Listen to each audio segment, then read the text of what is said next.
At the same time, tulad ni Tito Dolby, napakahusay po ninyong mag-tap dance.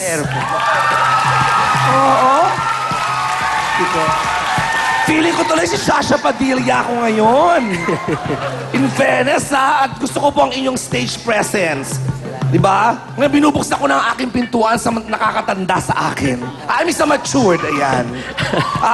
I love your costume. Gusto ko po ang inyong energy. Sana lang po, more on the tap dancing.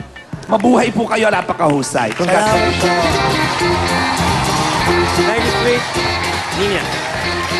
Yes, sobrang masaya ako. Pinapanood po kayo. Sobrang ang saya ng smile nyo, nakakahawa. Kaya very, very nice. And everything was well put together. Like, the song was a great choice. Your costume, galing. And sobrang galing nyo talaga. Sobra. Yan. Thanks. Thank you po. Thank you, Nina. Yes, direct. 3 punto. Kasi bago mag-start ang show kanina, kinawayan ko siya. Akala ko siya si Lou Veloso sa box.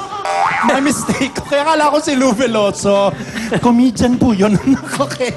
Alright. Ikalawang punto ko. Tama yung sabi po ni Sweet kasi po ang highlight dapat ng performance natin, yung tap dancing natin. Medyo na-extend masyado yung soft shoe routine natin na iniintay ko na, bumanat ka lang ng tap dance para mapakitang gilas ninyo. Sa bagay na yan ay medyo po nakulangan ako. At saka ikatlo, sana po kung gagawa tayo ng routine na ganyan, mas compact, mas maikli at mas napapakitang gilas kaagad. Dahil medyo nahabaan ako at medyo na-bore ako. Dahil paulit-ulit lang po ang ginawa ninyo. Yun lang po. Thank you po. Thank you very much, Direk. Thank you very much, Dance Scouts. Kuya Pidol, maraming salamat sa iyong performance at magkita tayo sa dulo ng show. Alamin natin yung judges na desisyon mamaya. Thank you, Ryan. Thank you.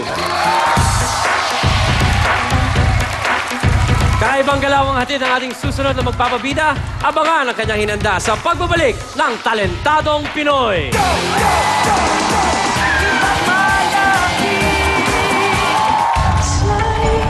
Itong si Dalagita, talaga ba siyang Chinita? Chinita po talaga. Di bali na, dahil matinding talento ang kanyang ibabakita.